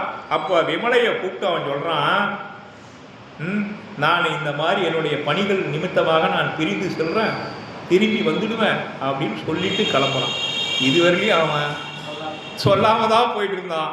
விமலை கிட்ட மட்டும்தான் சொல்லிட்டு பிரிகிறான் இல்லைங்களா? அவன் சொல்றான், விமலையிடம் விடைபெறும் போது பூவினுத்தாள் குழற் பொன் சேய் அந்தல் புல் மாவினுத்தாள் தளிர் மருட்டு மேனியால். அது என்ன சொல்றாருன்னா, இந்த மாந்தளிர் மேனி தான் பெண்களுடைய நிறமா, தமிழ்நாட்டு பெண்களுடைய நிறம் மாந்தளிர் மேனியால் அப்படின்னு சொல்லுவாங்க. மாந்தளிர் உங்களுக்கு தெரியும் என்ன கலர்னு? கருப்பும் கிடையாது, ப்ரௌனும் கிடையாது, அது ஒரு கலரில் இருக்கு இல்லையா? அந்த கலர் தான் பெண்களுடைய இயற்கையான கலர். அப்போ அதனால் மாந்தளிர் மேனியாலாக இருந்தாலாம். அதனால் அங்கே சொல்கிறார், மாவினுத்தாள் மாந்தளிர் போன்று மெல்லிய மேனி. அது இன்னொன்று ஏன் சொல்கிறாங்க, அந்த மாந்தளிர் மேனினா மென்மைக்காகவும் சொல்கிறாங்க, கலருக்காகவும் சொல்கிறாங்க. அப்படி அவளை பார்த்து விடைபெறுகிறான். காவினின் தோழரை கண்டு வருவேன், என்னுடைய தோழர்கள் அங்கே இருக்காங்க, நான் அவர்களை பார்த்துட்டு விரைவில் திரும்பி வருவேன்னு சொல்லிட்டு போகிறான். அதனால் விரைவில் திரும்பி வந்து விடுவேன் என்று சொல்கிறான். அதோடு இல்லாமல் அம்பு எதிரில் வலி குறைந்த வில் திரும்புதலை போன்று திரும்பி வருவோம். அம்பு போய் திரும்பி வர்றதுக்கு எவ்வளோ நேரம் ஆகுமோ அந்த மாதிரி நான் திரும்பி வந்துடுவேன் அப்படின்னு சொல்லிட்டு வரான். அவனால் அவளை என்ன பண்ணுறான், ஜீவகனை பிரித்து மனம் சம்மதிக்கிறாள். இப்படியாக விமலையும் ஜீவகனும் மனம் முடித்து இன்பம் துய்த்த பிறகு கடமையாற்றுவதற்காக ஜீவகன் அழகே ஒப்புமையுடைய விமலையை பிரிந்து, கடமை முக்கியம் என்பதனால் விமலையும் பிரிந்து செல்கிறான். இதுவரை யார் யாரெல்லாம் பிரிந்து வந்தான்? காந்தரதத்தையை பிரிந்தான், குணமாலையை பிரிந்தான், பதுமையை பிரிந்தான், கேமசரியை பிரிந்தான், கனகமாலையை பிரிந்தான். இப்பொழுது விமலையும் பிரிகிறான். ஆக 6 பெண்களை கடமைக்காக துறக்கிறான். ஒருவரை மணந்த சச்சந்தன் காமத்திலே மூழ்கி கடமையை துறந்தான். 6 பெண்களை இதுவரை மணந்து இன்னும் 2 பெண்களை மணந்த பிறகும் கடமைக்காக காமத்தை துறக்கிறான். ஜீவகன் உயர்ந்து நிற்கிறான். அப்படி ஒப்பற்ற ஜீவக சாமியினுடைய கதையை கேட்டு நாம் இன்புறுவது சுவாத்தியாயமாக கருதி இன்னும் தொடர் சொற்பொழிவிற்கு நீங்கள் அனைவரும் வருகை தந்து சிறப்பு செய்ய வேண்டுமாய் நஷ்ட பணிவோடு கேட்டு விடைபெறுகிறேன். நன்றி, வணக்கம்.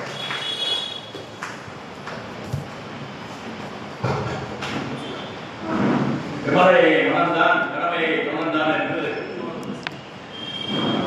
நிறைவு செய்திருக்கின்றார் நமது சொல்லி செல்வர். மிக சிறப்பான ஒரு சொற்பொழிவுக்கு மிக நன்றி. எதிர்காலம் அமைதியாக இருந்து நிகழ்ச்சியை சிறப்பித்த உங்கள் அனைவருக்கும் நன்றி. சிற்றுண்டி தயாராக உள்ளது, அனைவரும் நன்றி சொல்வார்.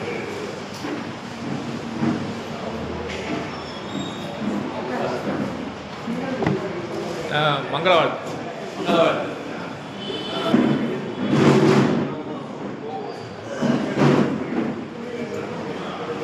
திங்கள் மும்மாறி பெரிய இருவரும் பழக்க செய்வோர் நன்கேது அரசனாக நாடெல்லாம் பிழைக்க மற்றும் எங்குல அரட்டினோரும் ஈடோடி வாழ்க்கை எங்கள் புங்கவன் பயங்க நன்னோர் பொருளு பொறிகளித்தே.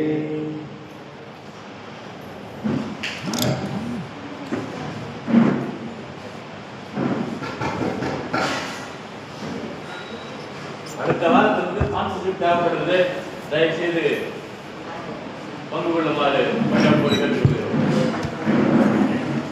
ஒரு நாளைக்கு 6000 ரூபாய் இல்லை, நீங்கள் குறைந்த தொகையை செலுத்தலாம். ஒரு நாள் முழுமையாக 6000 ரூபாய் தேவைப்படுகின்றது. பங்கு கொள்ள விரும்புவோர் பங்கு கொள்ளலாம். தேங்க்யூ. வர 30ஆம் தேதி ஓணம் பார்க்கறதுக்கும் வில்லியம் பார்க்கறதுக்கும் வண்டி விட்டுருக்காங்க. அது